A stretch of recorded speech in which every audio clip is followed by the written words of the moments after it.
Laurent Gbagbo, Charles Blé Goudé, la réconciliation à pas forcé, pré-congrès du RHDP, préparatif du congrès des 22 et 22 juin prochains. On en parle également dans cette édition. Football, les nouvelles révélations de failles émergent. Merci à vous de nous rejoindre dans ce numéro de l'Intelligent Club sur l'Intelligent TV. On ouvre les débats dans quelques instants.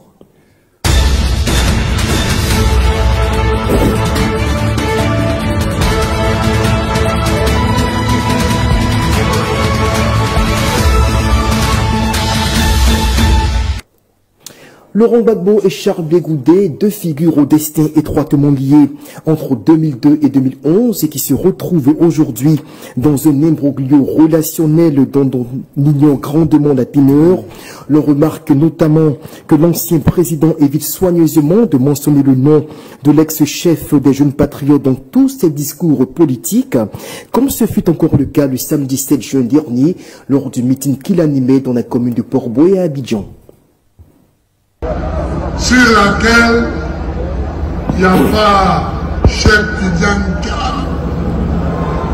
sur laquelle il n'y a pas Soro Dio, etc.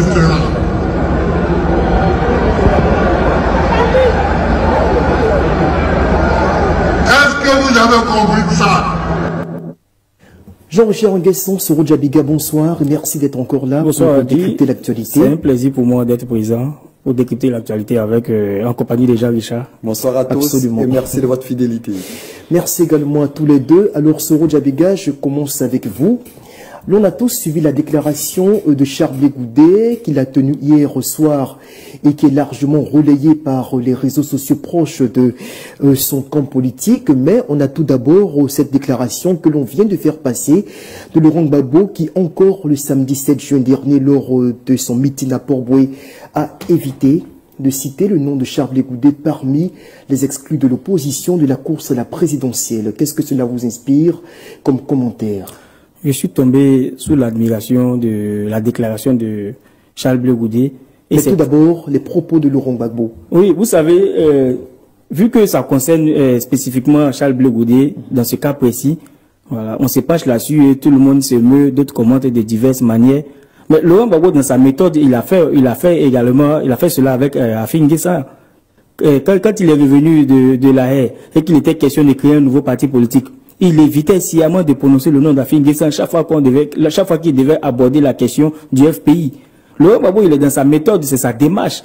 Après, on ne va pas lui imposer cela. C'est-à-dire, c'est quoi? C'est la rancœur, la rancune contre ses alliés? Pour ceux qui connaissent Laurent Gbagbo, c'est un autre Laurent Gbagbo qui est revenu de la CPI, malheureusement. Quand il revient de la CPI, quand Laurent Gbagbo revient, ils vont d'abord avec les églises évangéliques, il commence à fréquenter les églises catholiques. Et là, il annonce officiellement qu'il divorce avec son ex-épouse, Simone Yves Gbagbo. Et il a d'autres nouvelles méthodes qu'on commence à voir, il a d'autres démarches, il s'impose une nouvelle ligne. Et c'est là qu'on a vu un peu son attitude avec Afin N'Guessan et avec Charles Blé Goudé. Donc on n'est pas surpris. Après, c'est de son droit et c'est ceux qui sont dans le secret qui savent un peu ce qui s'est passé quand ils étaient à la haie entre Laurent Gbagbo et Charles Blé Goudé. Donc on n'est pas surpris, mais c'est un peu gênant quand même de voir que ces deux hommes qui étaient très bien liés, qui entretenaient de très bonnes relations, qui ont fait bouger les lignes en Côte d'Ivoire pendant la lutte contre la France, entre griffes, je le dis comme ça. À la CPI, c'est des gens qui ont mené le combat ensemble jusqu'à ce qu'ils soient libérés, ils soient acquittés. Et hier, quand j'entendais le discours de Charles Blé Goudé, je suis tombé sous son admiration. On aura l'occasion d'y revenir. Voilà, j'ai compris que voilà, il est dans la posture d'un fils qui veut calmer les choses. Mais il faut pas imposer à Laurent Gbagbo ce que nous on voudrait, ce que nous on voudrait forcément. Il a ses raisons, il sait ce qui s'est passé. Laurent Gbagbo sait ce qu'il oppose à Charles Blé Goudé. Et les deux sont dans les formes. Quand on demande à Charles Blé Goudé, il dit qu'il a entrepris des démarches pour pouvoir aller voir son père. Et quand on demande à Laurent Gbagbo, il dit que ses portes sont ouvertes, que Charles Blé Goudé peut venir quand il veut. Voilà, mais fondamentalement, on ne sait pas ce qui les oppose. Donc, c'est difficile de commenter véritablement ce qui les oppose, mais on est sur les formes. On voit Laurent Gbagbo qui évite sciemment, qui fait vraiment attention à ne pas prononcer le nom de Charles Blé Goudé, et un Charles Blé Goudé qui appelle à l'apaisement, qui est dans la posture d'un enfant. Absolument. Jean-Richard Nguesson, lors des préparatifs pour le meeting de la CAPSI, dans la commune de Yopougon, Charles Blé Goudé, justement, indiquait qu'il y a certains acteurs politiques de l'opposition, et non pas des moindres, qui ont du mal à prononcer son nom parmi ceux qui sont victimes de ce qu'ils considèrent comme étant des justices qui est pratiquée contre les partisans, contre les leaders de l'opposition. Il faisait certainement référence à Laurent Gbagbo et cela s'est confirmé le samedi 7 juin dernier lorsque l'ancien président prend la parole. Il cite les noms de Cheikh Tidiane Cham du PDCI, de Guillaume Soro de GPS, mais arrivé à Charles Blé Goudé, il s'emporte, etc. Une manière tout à fait ce qu'on vient de constater d'ailleurs dans l'élément qu'on a eu à entendre. Alors qu'est-ce que cela, quelle est votre réaction face à cette attitude de Laurent Gbagbo? Moi, cette posture du président Laurent Gbagbo, pour ma part, est dérangeante. Vous savez, le président Laurent Gbagbo aurait pu, dès son retour de la haie, être le point de ralliement de toute la gauche ivoirienne. Malheureusement, Soro rappelait quelques épisodes, mais moi je pense pour ma part que le président Laurent Gbagbo a raté plus ou moins son retour en Côte d'Ivoire. On ne va pas revenir sur l'histoire qui lie le président Laurent Gbagbo au président Charles Blé Goudé, ces deux personnalités qui ont marqué ensemble l'histoire de la Côte d'Ivoire, qu'on le veuille ou pas. Notamment en 2002-2011, lors de la crise militaro-politique. Et bien avant cette crise, c'est vrai qu'il y a eu cette crise, mais rappelons à toutes fins utiles que Charles Blé Goudé a été ministre du président Laurent Gbagbo. Bon, dans les tout derniers mois de sa présidence, une présidence encore légalement contestée sur le plan international. Vous savez, quand vous décidez d'adouber un de vos enfants et en faire un ministre, c'est dit que vous avez confiance à lui. Absolument. Il a été ministre du 7 décembre 2010 jusqu'au 11 avril 2011. C'est vrai qu'en termes de record de longévité dans un ministère, c'est très court, mais n'empêche que c'était quelqu'un qui a démontré de la fidélité au président Laurent Gbagbo. On sait que depuis la FECI, il a milité, il était très proche du Front populaire ivoirien. Il a été secrétaire à l'organisation de la FECI déjà à cette époque-là, mais il était très proche du président Laurent Gbagbo. Tous les sont de gauche, hein, il faut effectivement, jusqu'à ce qu'il succède à Soro Gueye à la tête de la FECI. Il a milité longuement à la FECI et en 2002, vous avez rappelé cet épisode, lorsque la crise survient en Côte d'Ivoire, on se rappelle de sa mobilisation. Qui ne se rappelle pas de ce discours le 6 novembre 2004 de Charles Blé Goudé, le sobriquet de général de la rue. Oui, où il disait, si tu es en train de manger, arrête de manger. Et il a contribué, qu'on le veuille ou pas, à maintenir le pouvoir du président Laurent Gbagbo. Et aujourd'hui, être dans cette posture-là, pour ma part, c'est dérangeant. Et je pense que Laurent Gbagbo aurait pu, pourquoi pas citer son nom, parce que il a la force de citer le nom de Guillaume Soro et ne pas citer le nom de Charles Blé Goudé. Après, moi, je me pose des questions. C'est le chef de la rébellion qu'il a combattu entre 2002 et 2011. Vous savez, pour la petite histoire, Charles Blé Goudé a été transféré à La Haye le 22 mars 2014. Le président Laurent Gbagbo se trouvait déjà à La Haye déjà en novembre 2011. Et ils ont pratiquement passé plusieurs années au sein de cette prison. Je me dis que lorsque vous êtes dans une telle difficulté avec un de vos fils, les liens se renforcent. Absolument. Mais qu'est-ce qui a pu se passer quelques années après, quand on sait que ce dernier cuisinait pour le président Laurent Gbagbo, qu'est-ce qui a pu bien se passer pour ne même pas aujourd'hui, ne serait-ce que prononcer le nom de Charles Blé Goudé? Je pense pour ma part que c'est quand même dérangeant pour la posture que le président Laurent Gbagbo a aujourd'hui. Question mystère. Alors justement, Charles Blé Goudé, qui lui préfère aller à l'apaisement. Il cherche à calmer le jeu, comme on aura l'occasion de le découvrir tout à l'heure dans l'extrait de son intervention d'hier que nous pourrons suivre. Et il appelle ses partisans justement qui, après la dernière intervention de Laurent Gbagbo, s'en sont pris à l'ex-chef d'État à ne pas oser aller jusqu'à ce point. Il leur demande de tempérer les choses. Et selon lui, le plus important est l'unité au sein de l'opposition ivoirienne. On va l'écouter. Tout le monde a peur, la politique. Qu'est-ce que vous faites? Qu'est-ce que vous faites? Vous parlez de problème de la problème. Pendant qu'on cherche à régler le problème de la Côte d'Ivoire, la simple des juges, un parti de l'autorité et partisans dans le Gbagbo, non. Je n'ai pas la force de battre pour moi-même. N'insultez pas le problème. Non. N'insultez pas le problème. Non. Pas de querelle politique. N'insultez pas Laurent Gbagbo, Soro Djabega, Charles Blé Goudé qui se veut très ferme vis-à-vis de ses partisans qui frustrés par l'attitude de l'ancien président qui fut également, faut le préciser, leur ancien idole politique, puisqu'étant leader de la gauche et ancien chef d'État ivoirien, et qui aujourd'hui cherche visiblement à éviter par tous les moyens de se retrouver dans un même carcan politique que son ancien mobilisateur en chef.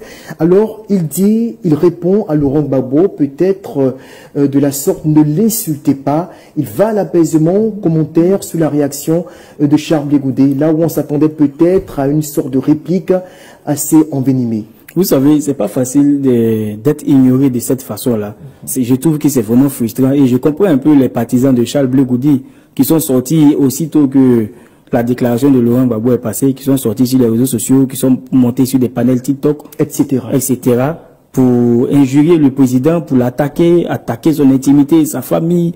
C'est quand même malheureux de voir ce genre de situation. Mais comme je l'ai dit tout à l'heure, j'ai quand même apprécié la sortie de Charles Blé Goudé, qui s'est carrément aplati, qui a fondu en excuses. Il a dit des paroles fortes. Il a dit, n'insultez pas Laurent Gbagbo, je n'ai pas la force de combattre contre moi-même. Quand on entend cette parole-là, Charles Blé Goudé est en train de s'identifier à Laurent Gbagbo. Il dit, je n'ai pas la force de combattre contre moi-même. En lui, il voit Laurent Gbagbo. En Laurent Gbagbo, il se voit. C'est un miroir qu'il voit quand il voit Laurent Gbagbo. Il a été son mentor depuis les années de la FECI. Il a été son mentor pendant la lutte patriotique. Et il a été son mentor même pendant la crise post-électorale. C'est toute une histoire qui lie ces deux hommes.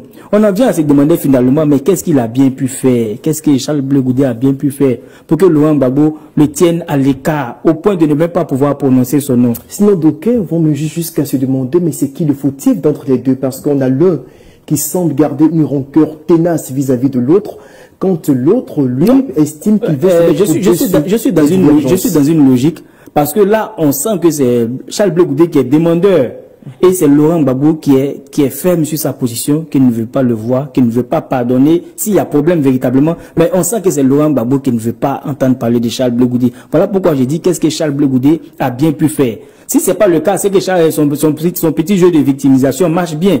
Mais la situation actuelle montre un Charles Blé Goudé qui est demandeur, qui veut voir Laurent Gbagbo, qui veut apaiser la situation, qui veut renouer avec son père.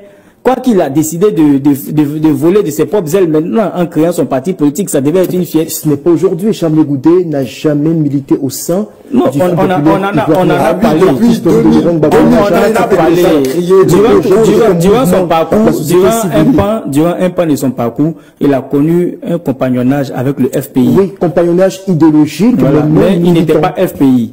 Et en ce moment, il avait le COGEP, qui faisait aussi le compagnonnage avec le FPI, avec la Galaxie patriotique, tout ça. Et là, quand il revient, il change. C'est vrai que la dénomination reste, mais l'esprit change. Maintenant, ça devient un parti politique. Voilà. Et un parti politique de gauche, mais qui n'est pas proche du PPACI. Et c'est un peu compliqué. Charles Blé Goudé, comme vous l'avez dit tout à l'heure. C'est pas qu'il n'est pas proche, mais qu'il n'est pas membre du PPACI, sinon qu'il n'est pas allié au PPACI. Ouais, c'est pourquoi je dis, parce que tous les deux partis sont de gauche, de toute façon. C'est pourquoi je dis qu'il est de gauche, mais il n'est pas proche du PPACI. Voilà, on sent plutôt. Parce que le PPACI, on sent plutôt le PPACI un peu proche de MGC, un peu proche de FPI, de Pascal Affi. Certainement pas. Parce que. Vous savez qu'on voit Charles Blé Goudé dans les manifestations de MGC et vice versa. Bien sûr. Vous voulez dire le COGEP proche du MGC et du FPI, non le PPACI. Vous savez, Laurent Gbagbo parle en novembre 2011. Il revient, si ma mémoire est bonne, le 17 juin 2021. Et lorsqu'il revient, déjà dans son attitude, dans son approche, on sent plus ou moins qu'il repousse un certain nombre de compagnons.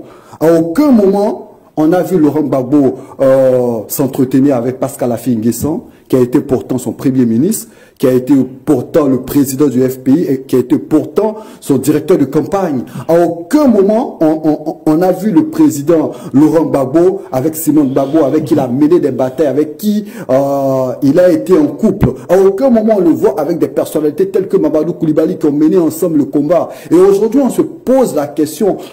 Qu'est-ce qui se passe véritablement avec Charles Blé Goudé? Alors là, vous dépeignez le portrait d'un homme politique accroché à ses rancunes.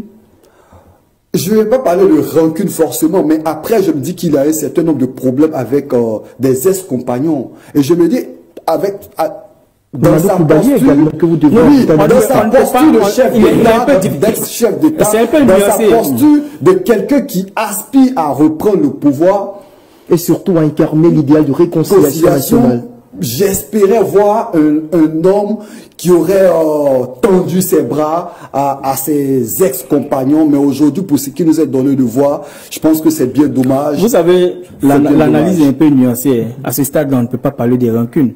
Laurent Gbagbo a quand même pardonné à Guillaume Soro, qui a attaqué son pouvoir, qui a contribué fortement à sa chute. Non, mais si on parle plutôt de ses relations, de ses rapports avec ses ex-compagnons de route, Simone Gbagbo, son ex-épouse, mais également ex-compagnonne de lutte, on a également Mamadou Coulibaly, on a Pascal Affi-Guessan, Charles Blé Goudé, en fait, toutes ces personnalités-là qui ont marqué les Ivoiriens, du moins du temps de la gouvernance du FPI entre 2000 et 2011. Avec aucun d'entre eux, il n'arrive à s'asseoir et discuter. Lui qui est le père de la fameuse boutade Asseyons-nous et discutons, lancée en 1995 lors du boycott actif, justement contre le régime d'Henri Konan Bédié. Il parle à Assane Ouattara, il parle à Guillaume Soro, il parle à Henri Konan Bédié, mais avec ses anciens compagnons, et pas n'importe lesquels, ils ne peuvent même pas s'asseoir et discuter. Comment l'expliquez-vous, Soro Djabiga? Non, personne, nul ne peut expliquer cela. Nous ne sommes pas dans les secrets de Dieu pour comprendre, pour savoir ce qui s'est passé entre ces personnalités. Mais finalement, c'est qui le problème? Non, on ne va pas fustiger quelqu'un parce qu'on ne sait pas ce qui s'est passé véritablement. Vous savez, il faut faire attention dans une pareille situation. Il faut éviter d'accuser quelqu'un et après d'avoir honte. Parce que aujourd'hui, tout porte à croire que c'est Laurent Gbagbo le problème, parce que c'est lui seul aujourd'hui qui est opposé à toutes ces personnes. Mais peut-être que c'est lui aussi qui s'est senti à un moment donné attaqué, qui s'est senti phagocyté à un moment donné. Alors lui, il a tout à reprocher aux autres, les autres n'ont rien à lui reprocher. À qui le fasse, ils ont quelque chose à lui reprocher. Jusque-là, on n'a pas encore entendu Mamadou Coulibaly reprocher véritablement quelque chose à Laurent Gbagbo. Vous comprenez? Simon, on peut comprendre que c'est un problème émotionnel, c'est un problème de couple. Les divorces arrivent entre deux personnes. C'est vrai que ce sont des personnalités, mais le divorce arrive. Avec Charles Blé Goudé, c'est son fils, ils ont connu un bon parcours ensemble, ils ont fait la prison ensemble. Mais le problème, je pense que le problème doit être assez profond quand même pour que Laurent Gbagbo, quand on connaît un homme qui est gentil, aimable, qui est beaucoup taquin, qu'aujourd'hui fait l'effort, prend sur lui-même de toujours... Pourquoi vous voyez lorsque j'apprécie vous savez, moi, c'est votre lecture de la personnalité. Moi, je retiens une chose depuis le 14 juillet 2024. On a assisté à un appel, l'appel de Benoît. Et quelques mois après, l'appel n'a pas prospéré. Mais bien au contraire, on a vu, d'autre part, une coalition se mettre en place avec des leaders qui étaient plus ou moins... Non, les gens n'ont pas compris l'appel. Non, mais... Non, vous avez mal. Et puis, les réunions étaient infructueuses. Ça a été mal interprété. L'appel, ne voyez pas l'appel comme un appel à la gauche à venir se réunir et combattre un système. Comment doit-on le comprendre? Non. Il a invité, c'est pas l'appel aux partis politiques de l'opposition, c'est l'appel à tous les Ivoiriens. Est-ce que vous savez, il y a eu combien d'adhésions depuis cet appel? Il y en a eu combien? Non, je peux pas vous le quantifier, mais je vous promets que le PPAC a enregistré un nombre important de militants. Parce que c'est un esprit que Laurent Gbagbo... Pour la coalition. Je viens, allons un à un. Je vous dis, ne pensez pas que l'appel a été lancé seulement aux partis politiques ou à des formations qui existent de façon formelle. L'appel a été lancé. Après, il a réitéré avec le mouvement Trop c'est tout. Vu que l'appel n'a pas été bien perçu. Mais encore qu'il reste stérile. Parce que non, le mouvement n'est pas resté stérile. Quand il lance le mouvement Trop c'est tout, il dit, toi qui es maltraité, toi qui vois tes droits qui ont été retirés, toi qui vis dans des conditions difficiles, toi qui as vu ta maison détruite, toi qui ne travailles pas, toi qui as perdu ton emploi, je lance le mouvement Trop c'est trop. Il vient adhérer pour qu'on lutte ensemble. Ici, on parle de fédéralisme en termes de rassemblement. Mais les Ivoiriens ont adhéré au PPAC après l'appel. Non, indépendamment, les Ivoiriens adhèrent au RHDP, ils adhèrent au PDC, ils adhèrent au MGC. Mais bien sûr, cet appel n'était pas... Ici, on parle plutôt d'une sorte de coalition. Chaque Djancham lance la CAPSI, la coalition pour une alternance pacifique. Tout de suite, le MGC répond, le FPI adhère, le COGEP s'y agrippe, et bien sûr, autant de mouvements de la société civile. C'est un peu compliqué. C'est un peu compliqué parce que aujourd'hui, vous savez, nous savons tous que le GPS a été interdit d'exercer. Vous comprenez, par la justice ivoirienne. Sinon, le GPS a adhéré à l'appel. Et jusqu'à présent, non officiellement. Non, mais justement, parce que faut pas commettre cette erreur-là pour se retrouver en prison comme l'honorable Kando Soumaïla. Vous comprenez? C'est un peu difficile. Le GPS, le GPS est un grand parti. Le GPS a répondu à l'appel. Un mouvement politique, voilà. Pas encore un parti. Le GPS a répondu à l'appel, mais ce n'est pas formel, parce qu'il faut quand même respecter les institutions judiciaires de la Côte d'Ivoire. C'est dit que l'appel de Benoît n'est pas tombé dans l'oreille d'un sourd. Les Ivoiriens ont répondu à l'appel. Des mouvements citoyens ont répondu à l'appel. Il y a un parti politique, et non des moines que je viens de citer, un mouvement citoyen qui a répondu à l'appel. Donc, à la suite de l'appel, le président Gbagbo a lancé encore le mouvement Trop c'est trop. Et plusieurs personnes sont en train d'adhérer, ceux qui le suivent, parce que lorsque Laurent Gbagbo parle, les gens sont dans l'émotion. Ça, c'est Dieu qui lui a donné cette aura-là. On ne l'achète pas, on ne le cultive pas. Absolument. Dieu lui a donné cela. Quand Laurent Gbagbo parle, tout le monde est dans l'émotion, on sent l'ébullition. Mais après, à tête reposée, quand la tête est froide, prenez le temps de lire son discours et vous comprenez la quintessence de ce qu'il dit. Et à l'issue de ça, quand les gens finissent de lire, je vous promets que des gens adhèrent. On va boucler ce chapitre avec justement l'aspect réconciliation. Jean-Richard, aujourd'hui, le schisme, c'est clair, il est évident au sein de la gauche ivoirienne. Le PPACI, qui est perçu comme la formation emblématique de ce groupement, de ce bord idéologique, semble marcher de façon solitaire, même si Soro nous apprend que GPS de Guillaume Soro a décidé donc de marcher, de cheminer avec le parti de Laurent Gbagbo. Est-ce qu'il est possible que Charles Blé Goudé et Laurent Gbagbo, dans la perspective, pourquoi pas, du scrutin d'octobre 2025, se rassemblent ou tout au moins s'asseyent pour aboutir à une sorte de compromis politique? Vous savez, en 1995, en 1995, le président Laurent Gbagbo, lorsqu'il se mettait avec le RDA à l'époque, avait dit qu'il n'y a pas d'alliance contre nature. C'était deux partis qui étaient opposés idéologiquement. Au sein du Front républicain. Au sein du Front républicain. N'empêche qu'il a décidé de marcher avec Alassane Ouattara. Et dans une dynamique de reconquête du pouvoir, je me dis que tout reste possible. Et puis après, lorsqu'on a dîné avec Charles Blé Goudé, quelqu'un avec qui vous avez partagé pratiquement la même cellule, la même idéologie, je me dis que la même galère, je me dis que ça peut se faire assez facilement. Après, s'il n'y a pas de rencontre jusqu'aux prochaines élections, on pourra comprendre que il est difficile non seulement au président Laurent Gbagbo de pardonner lui-même à ses ex-amis, il sera pour lui difficile de pardonner à certaines personnes ou encore à réconcilier la Côte d'Ivoire. Si déjà il a du mal à réconcilier ceux avec qui il était, famille politique, ça restera forcément difficile. Soro Djabiga, une réconciliation, c'est envisageable entre les deux hommes? Oui, nous sommes en politique. Qui dirait la politique est la saine appréciation des réalités du moment. Les choses bougent en politique, les contextes sont très dynamiques. En 2013, en 2011, lorsque Laurent Gbagbo a été arrêté et lorsqu'il a été transféré plus tard à la CPI, nous avons entendu le président Bédié dire en son temps Laurent Gbagbo est bien là où il est. Quelques années plus tard, on a senti le rapprochement entre les deux grands hommes. Ce n'est pas impossible aussi de voir plus tard Charles Blé Goudé et Laurent Gbagbo mener le même combat aux mains dans la main, fumer le calumet de la paix si effectivement il y a une division. Donc je pense que c'est pas impossible.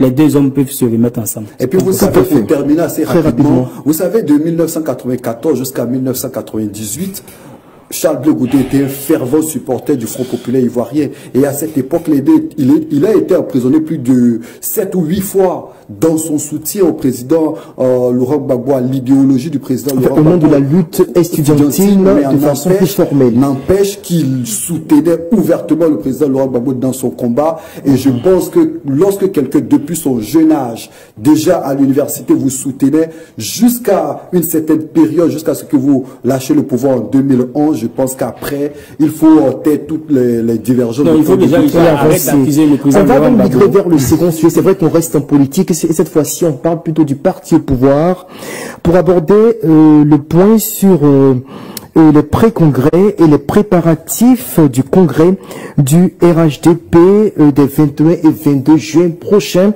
qui aura lieu à Abidjan. Alors là-dessus, on a l'intervention de Debadea, Blé Guirao, qui est secrétaire national chargé de l'animation et de la mobilisation au RHDP.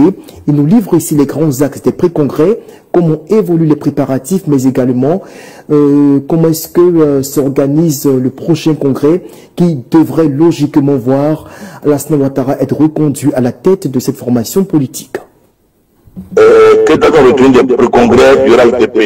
Le parti dirigé par son excellence le président Alassane Ouattara, à travers ce congrès, veut d'abord démontrer que la démocratie est en nos seins et qu'on veut que tous les militants que nous soient dans toutes les régions de Côte d'Ivoire s'expriment Et contrairement à ce que les gens croyaient, ce n'est pas une convention, c'est un congrès.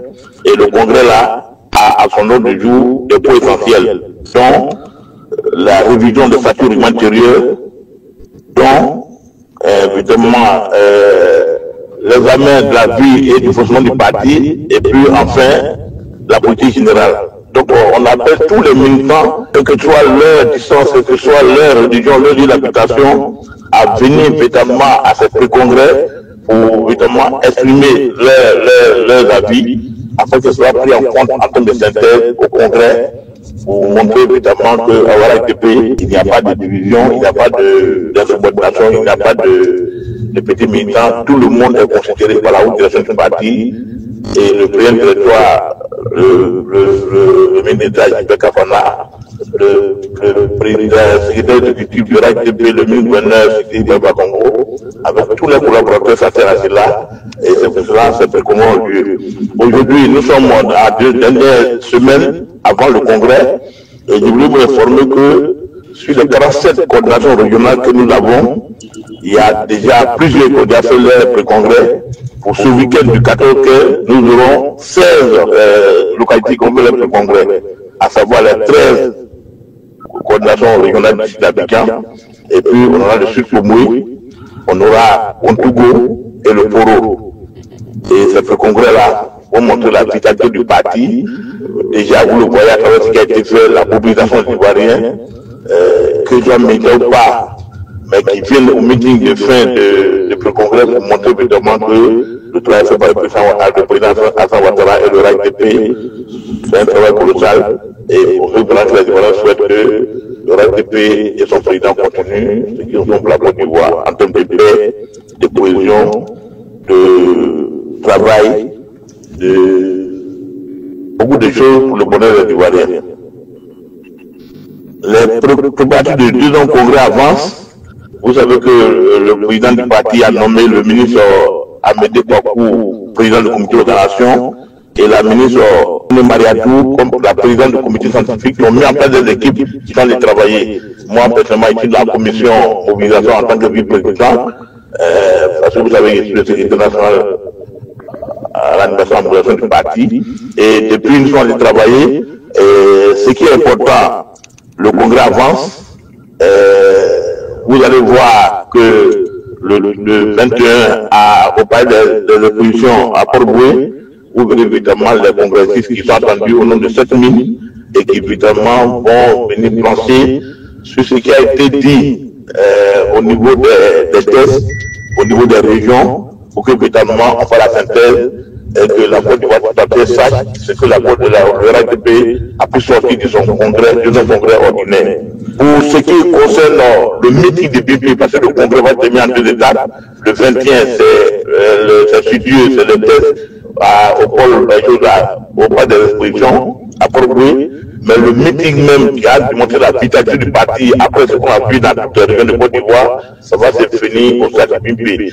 Naturellement, le stade prend 60 000 places assises, et puis on peut mettre 10 000 personnes sur la pelouse, mais je vous informe que pour ce meeting-là, et pour ce que les Ivoiriens veulent, on aura plus de 100 000 personnes, parce qu'aujourd'hui, quand on fait des quotas pour telle région, vous avez 5 ans et c'est trop petit, parce que tous les Ivoiriens peuvent venir dire merci au président Ouattara, tous les Ivoiriens viennent de prier pour continuer le travail qu'il fait pour la Côte d'Ivoire, pour le rayonnement de la Côte d'Ivoire, parce que vous voyez partout, toutes les régions chrétiennes, dans Afrique et dans les villages de Côte d'Ivoire, et par rapport à des gens qui sont à l'extérieur, vous avez vu hier aux États-Unis, où vivons l'ambassade de Côte d'Ivoire à New York, à Washington, on a fait évidemment un truc qui a marqué tout le monde.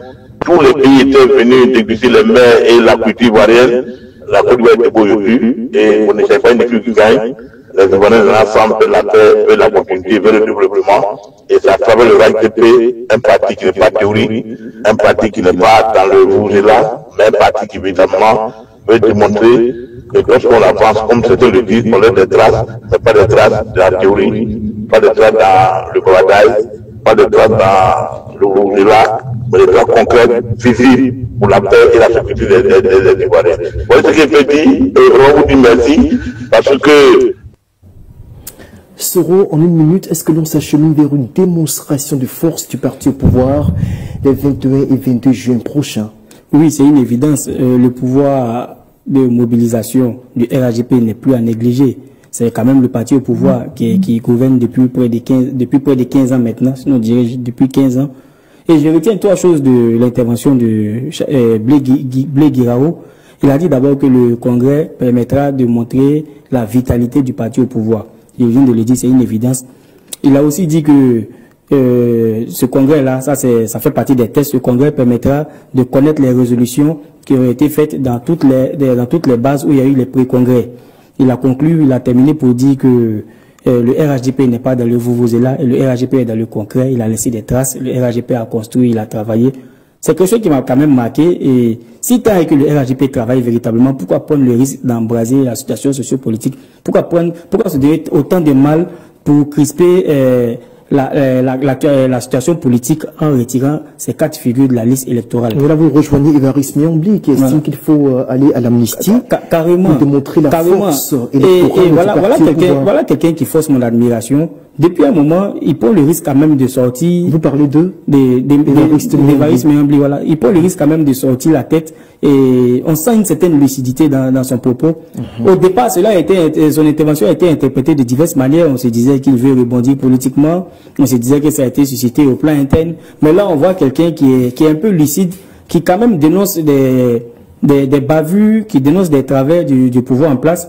Quoi qu'il reste toujours dans sa chapelle politique, le RHDP, mais quand même il dénonce, quand il lance un message aux jeunes, il dit aux jeunes qui ont été lésés, aux jeunes qui ont été marginalisés, je suis là aujourd'hui. C'est un aveu quand il dit que des jeunes ont été marginalisés, alors que quand on entend le RHDP dresser son bilan, c'est à quoi que tous les jeunes de Côte d'Ivoire travaillent. On a vu dernièrement le forum de la jeunesse au palais de la culture de Trècheville. Nous avons entendu le ministre de la jeunesse quand il expliquait un peu le bilan de cette activité-là. Donc ce congrès-là, c'est clair, il permettra de réaffirmer le leadership du RHDP, sa capacité de mobilisation. Et aussi, mais on a constaté que tout est centré autour d'une figure, le président Alassane Ouattara. Absolument. Un peu partout, sur toute l'étendue du territoire, partout où il y a eu congrès, chacun appelle à la candidature du président Alassane Ouattara. Même si il ne s'agit pas de la convention, mais plutôt du congrès ordinaire qui doit donc aboutir au renouvellement certainement du mandat de M. Ouattara comme étant président du RHDP au pouvoir. Jean-Richard Guesson, est-ce que ce congrès est le signe justement, ou bien sinon les pré-congrès auxquels on assiste depuis quelque temps sont le signe d'une assise populaire renforcée du parti au pouvoir sur l'échiquier politique en Côte d'Ivoire? Oui, incontestablement, au regard de ce que nous est donné d'observer depuis quelques semaines, on observe que le RHDP reste un parti qui est fortement implanté au niveau de la Côte d'Ivoire. On a vu des pré-congrès un peu partout, que ce soit dans le Béquet, dans le Guimont, dans le Tchologo. On a vu une forte mobilisation des militants du RHDP. Et il y a cette volonté-là au niveau du RHDP de démontrer non seulement la force de frappe du parti, mais de montrer aussi que les militants adhèrent à la politique du président Alassane Ouattara. Et Blé Guiraou qui annonce justement un giga-meeting au stade de Bimpe. Effectivement, et ce congrès-là est important à plus d'un titre, comme il le rappelait, parce que ça va permettre de dresser non seulement le bilan de la nouvelle organisation du parti. On sait que le premier congrès, c'était déjà en 2019, et il y a eu une restructuration du parti en 2022. Donc, il y a un bilan qui doit être dressé, et puis, c'est de dégager les nouvelles perspectives aussi au niveau du parti, renouveler, on l'a dit, le mandat du président Alassane Ouattara, et puis faire des recommandations notamment pour renforcer encore la présence du parti et l'implantation du parti à travers le territoire ivoirien. Je pense que ce congrès-là démontre que le RHDP est un parti assez fort, qui est bien implanté. Au regard de ce qui se passe au RHDP, on reste tout de même quand même déçu de voir qu'au niveau de l'opposition, on continue de se déchirer. Je pense que l'opposition gagnerait au regard de ce que le RHDP montre d'être une opposition soudée si elle veut éventuellement battre le RHDP aux prochaines élections d'octobre 2025. Soro Djabiga, assez rapidement, est-ce qu'Alassane Ouattara, dans les conditions actuelles, avec cette mobilisation de ses partisans autour de sa personne et de sa candidature, est, on peut le dire, condamné à répondre à leurs aspirations, à leurs exigences, c'est-à-dire de se présenter pour un 4e mandat? Vous savez, le président Alassane Ouattara, c'est quelqu'un qui est beaucoup insondable. Il est difficile de prévoir, d'anticiper sur ses actions. Mais cette situation, c'est quand même du réchauffé. Hein. C'est quelque chose que nous avons vécu en 2020, où on appelait un peu partout à sa candidature. Donc, on ne sera pas surpris qu'il annonce encore une autre candidature. Il a déjà donné des couleurs. Lors de la présentation des vœux du corps diplomatique, il a dit qu'il a encore la force de gouverner, il a encore la force de faire un autre mandat. Donc, on ne sera pas surpris. C'est quelqu'un qui est en train de nuancer un peu. Il entretient un flou autour de sa candidature. Donc, il est difficile aujourd'hui de prévoir, de savoir si oui ou non il sera candidat. Il est clair qu'il atteint un certain nombre d'éléments parce que le contexte est un peu sensible. C'est écarter les 4 grandes figures que nous connaissons, qui sont Thiam, Gbagbo, Sowore, Blé Goudé, et aller à cette élection-là, il faut réunir un certain nombre d'éléments avant de se prononcer, avant d'être sûr que tout peut se tenir dans de bonnes conditions. Peut-être de grandes annonces les 21 et 22 juin prochains lors de son discours officiel devant ses partisans. Ah oui, on attend de voir, comme il a dit... les annonces, je veux dire, allant dans le sens, pourquoi pas, de l'instauration d'un dialogue politique dans le pays. On l'espère véritablement, parce que vous savez, il y a... Le climat politique est surchauffé. Il y a cela quelques heures, on a assisté à la venue de quelques représentants de l'Union africaine chez le président Laurent Gbagbo. C'est-à-dire, on sent plus ou moins une volonté de la communauté internationale d'avoir un regard sur ce qui se passe en Côte d'Ivoire. On espère qu'au niveau de la présidence, au niveau du pouvoir RHDP, on va plus ou moins apporter... il y aura cette volonté-là de discuter avec l'opposition parce que c'est le souhait de bon nombre d'Ivoiriens. On change complètement de registre pour aborder donc une actualité sportive. Hier, dans la nuit, nous sommes le mercredi aujourd'hui, donc dans la nuit de mardi à aujourd'hui mercredi, les éléphants de Côte d'Ivoire ont affronté le Canada lors du Canadian Shield, un tournoi de 4 nations qui réunissait outre la Côte d'Ivoire, l'Ukraine, la Nouvelle-Zélande et bien sûr le pays organisateur, le Canada. Score final, 5-4 pour les éléphants de Côte d'Ivoire qui ont ainsi pris le dessus sur le Canada, même si au final les Ivoiriens terminent le dernier de leur poule, dis donc du tournoi, derrière la Nouvelle-Zélande et l'Ukraine. Alors là-dessus, il y a beaucoup de réactions. Jean-Richard Nguessan, peut-être que vous dormiez, il était déjà très tard quand le match se déroulait, c'est terminé autour de 3 heures du matin, mais quand même, on a eu des échos, il y a même eu une rediffusion aujourd'hui sur les antennes de la télévision ivoirienne, notamment de la 3. Alors là-dessus, quelle est votre analyse, votre petite analyse de la prestation de nos Pachider hier au niveau de Toronto? On sent que la Côte d'Ivoire reste une équipe assez solide et solidaire, même s'il y a quelques défaillances au niveau de la défense. Et il faut noter quelques bons points, notamment un jeune parfait, Giagon, qui a joué notamment à l'Africa. de Charleroi. Le roi qui a montré ses classes au niveau de l'Africa Sport d'Abidjan, ici dans le championnat ivoirien. Et pour sa première titularisation qui a montré de belles choses. Il faut saluer aussi le leadership, quoi qu'on dise, de Faye MS, qui a eu le courage de mettre ce jeune garçon. C'est vrai que dans l'ossature de l'équipe, on a vu les anciens, on a vu Adengra, on a vu Nicolas Pépé, qui ont montré quand même de belles choses. Mais on a senti une équipe quand même assez poussive parce que la saison a été longue.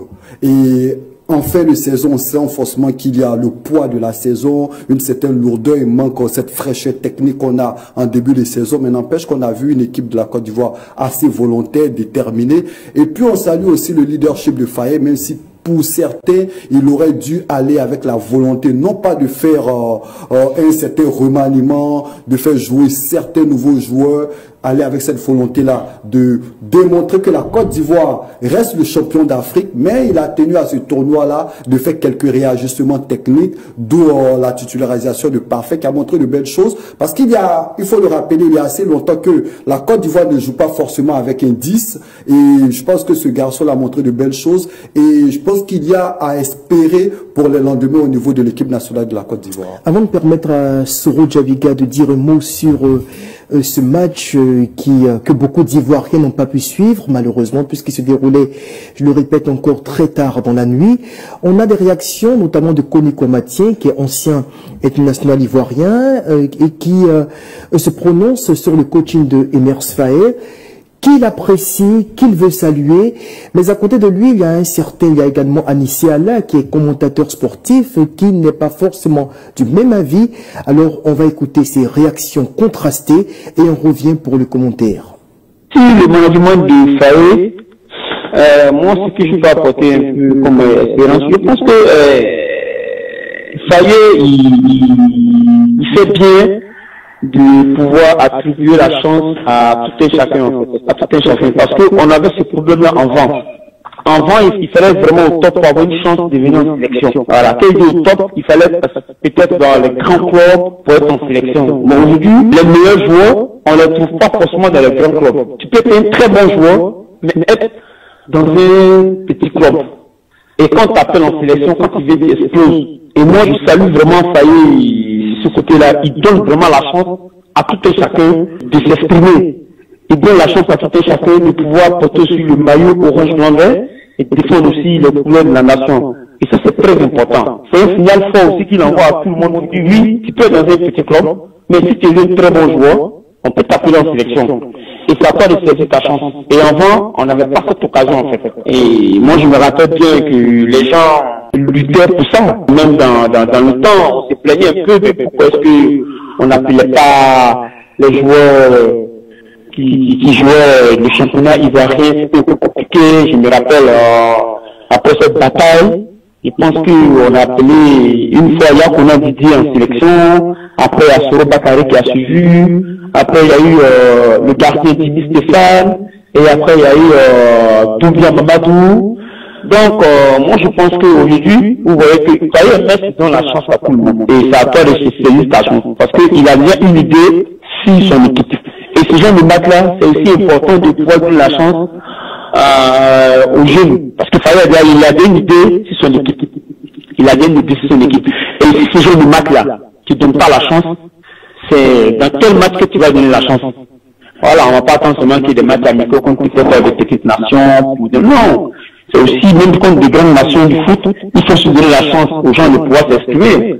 Parce que voilà, quand tu joues en sélection, tu es appelé à jouer contre des grandes nations. Voilà, tu es appelé à jouer contre des grandes nations. Donc on veut te voir aussi face aux grandes nations.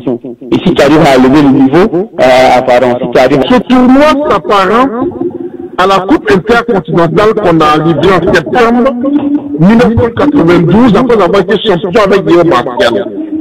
Voilà, il y avait l'Argentine, représentante du continent latino-américain, les USA anglo-saxons, l'Arabie Saoudite et la Côte d'Ivoire. Demi-finale Côte d'Ivoire-Argentine.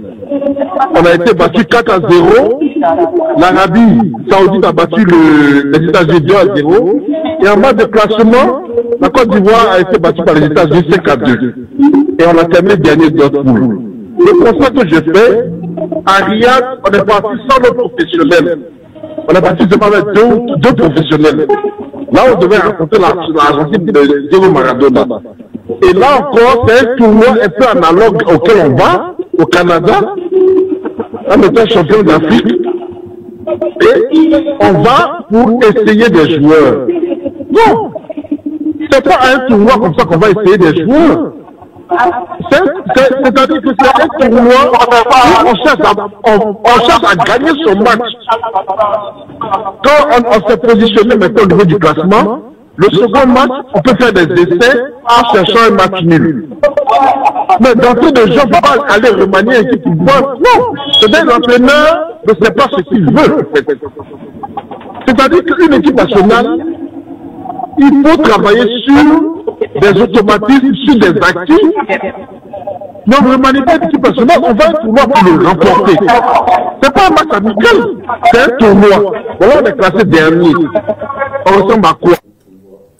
Soro Djabega, de quel côté penchez-vous? De celui de Koneko Matia, qui semble justifier les choix tactiques de Emers Faye, ou de celui de Anissi Allah, qui estime que notre sélectionneur national fait un peu dans le hasard au niveau du choix de ses éléments sur le terrain?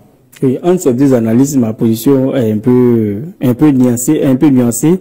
Parce que d'un côté, il faut reconnaître que Emers Faye prend quand même beaucoup de risques. Hein, et il est coutumier de ces actions-là.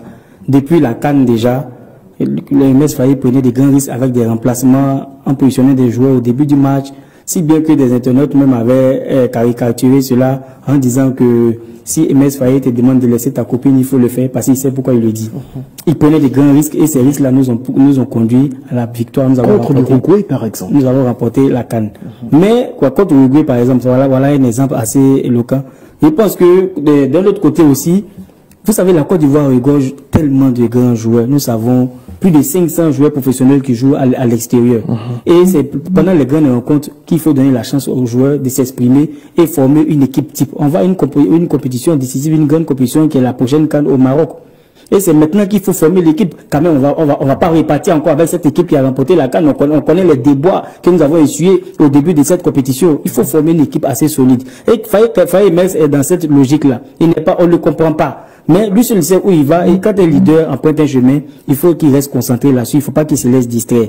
Voilà. Donc, je pense que Faye Mers est sur la bonne voie. Moi, je veux, ma position reste tout de même mitigée parce que, à écouter Kode Kwamache, lui qui a notamment joué à l'international, qui a participé à la Coupe du Monde en 2010 en Afrique du Sud, lorsqu'il dit qu'il faut apporter du sang nouveau, je me dis qu'il sait forcément de quoi il parle. Parce qu'il faut donner aussi la possibilité à des jeunes garçons qui ne sont pas forcément dans des clubs très huppés de goûter aussi aux délices de l'équipe nationale. Et surtout de se faire valoir, comme Parfait Diagon. Oui, on n'aurait pas vu la qualité de ce garçon si MS Faye n'avait pas pris sur lui de le faire jouer. Donc après, il est important d'essayer de nouveaux talents. Mais après, ce qu'Anissé a dit n'est pas forcément faux. Quand on va à un tournoi, on va avec un objectif. Je vais vous demander de vous rapprocher un peu plus de votre Lorsqu'on va à un tournoi, on va avec un objectif. Et l'objectif principal, c'est de gagner le trophée. Et malheureusement, on ne part pas à un tournoi comme on part à un match amical. On va avec l'objectif de gagner le trophée. Malheureusement, MS Faye, lorsqu'il partait à ce tournoi, avait l'objectif de changer plus ou moins l'équipe. De tester son dispositif. De tester son dispositif. Je pense que c'est dommage. Vous convenez avec moi que c'est parce qu'il a perdu. On le dénigre, on le critique. S'il avait gagné, on allait dire qu'il est fort. Vous savez, la position de Faye Mers est un peu délicate. Quand tu as atteint ce niveau-là, lorsque tu gagnes des victoires, tu es le tout puissant. Mais lorsque tu enchaînes des échecs. Ce que l'on retient tout de même sur Djabiga, c'est que deux sorties avec des joueurs qui font étalage de leur talent sous d'autres cieux, mais malheureusement sans aucun but, complètement une attaque complètement stérile. Je pense qu'on retiendra que Faye Mers est en train de former une équipe type pour aller à la CAN au Maroc. Très bien. Alors, on a eu des révélations, ne cesse de le dire depuis l'entame de ce sujet. Et parmi elles, il y a un certain Parfait Diagon, ce nom qui est ressassé sur notre plateau, mais également par d'autres confrères un peu partout. Akpa Clément, qui a été repositionné en charnière centrale pour l'occasion et qui n'était pas sur le côté gauche comme d'ordinaire. On a également d'autres joueurs qui ont fait valoir leur talent. On a aussi le retour de Justin Conan, qui n'est pas une révélation, mais qui a été décisif hier dans la riposte offensive des éléphants de Côte d'Ivoire. On a demandé donc à Pierre Kwame, qui est journaliste spécialisé dans le domaine du sport également, de se prononcer sur ces figures-là, sur ces pépites que les Ivoiriens ont découvert hier sur leur écran. Bonjour à tous. Après la sortie manquée des éléphants face à la Nouvelle-Zélande, on attendait l'équipe de Faye face au Canada. On attendait de voir exactement quel visage ils allaient montrer. Et le classement disait déjà sur les ambitions de cette équipe ivoirienne. Et la grande attraction, ou la grande curiosité était Diagon Parfait. Qu'on a vu jouer à l'Africa ici, il était très bon, très performant, très technique. À Charleroi aussi, je pense qu'il fait de très belles choses, mais on ne l'avait pas encore vu jouer véritablement en équipe première. Et hier, c'était son baptême du feu, on peut le dire ainsi. Et là, je pense qu'il a crevé l'écran. C'est vrai qu'il lui manquait quelques petites choses, voilà, pas fait véritablement son jeu, mais je pense qu'il a vraiment créé l'écran. Il n'a pas déçu.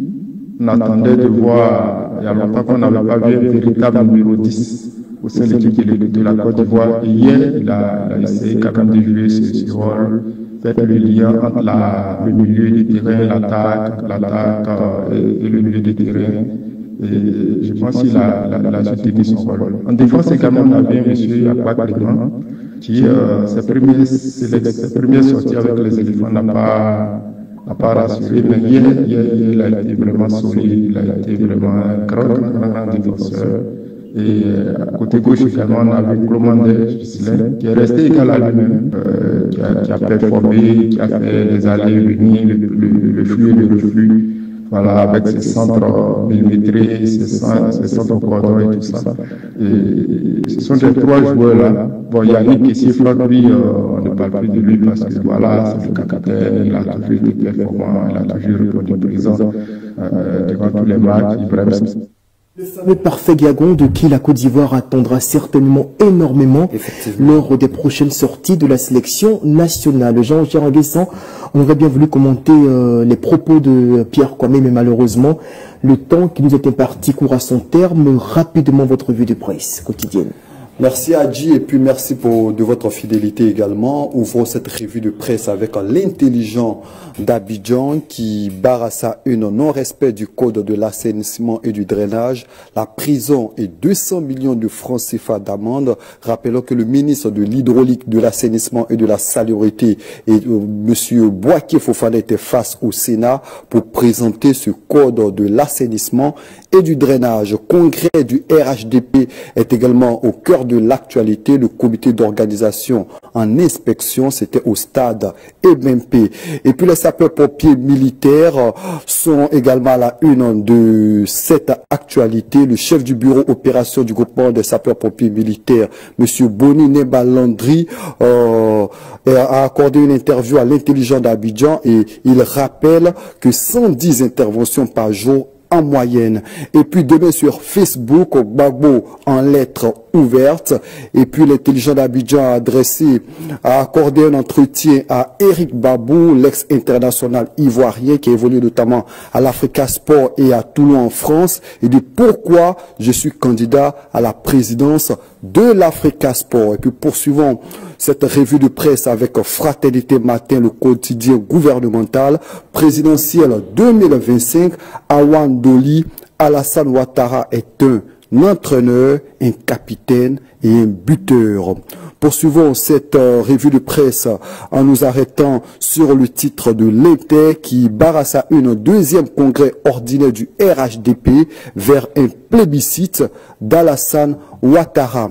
Et puis l'actualité politique est au cœur du quotidien Le Patriote, proche du RHDP, revenant sur le meeting du président Laurent Gbagbo à Port-Boué. Le journal barre à sa une. L'histoire est un témoignage. Voici l'homme qui veut se battre. Gbagbo, le faux brave, qui fait du bruit pour rien, en mettant en lumière les photos de son arrestation en avril 2011. Et puis le quotidien d'Abidjan revient sur la situation sociopolitique en Côte d'Ivoire. Gbagbo s'adresse au peuple ivoirien demain. L'avenir, elle fait la pluie et le beau temps, parlant notamment de Nadi Baba, la vraie patronne du PPACI. Le jour plus revient également sur la situation sociopolitique en Côte d'Ivoire. Le PDC se dégonfle et annule sa marche annoncée pour aujourd'hui. Le nouveau réveil, mais barre à sa une l'intervention du président Tidjane Cham, une intervention qu'il a adressée au peuple ivoirien hier. Moi, je n'ai pas de sang d'Ivoirien sur mes mains. Et puis le sursaut revient sur, à travers un reportage sur le milieu carcéral ivoirien, alerte dans les prisons. Merci Jean-Michel Anguessan, Soro Djabega, dommage, on n'a pas beaucoup de temps pour vous permettre de réagir. Gardez vos punchs, sinon vos cartons jaunes et rouges pour demain. Et vous aurez vraiment toute la latitude sur ce plateau de dire ce que vous avez à dire justement sur les titres développés par la presse ivoirienne ce mercredi. C'est sur cette revue de presse qu'on se sépare et qu'on se dit au revoir en espérant se retrouver demain parce que d'autres actualités tout aussi conscientes vous attendent. Portez-vous bien, au revoir.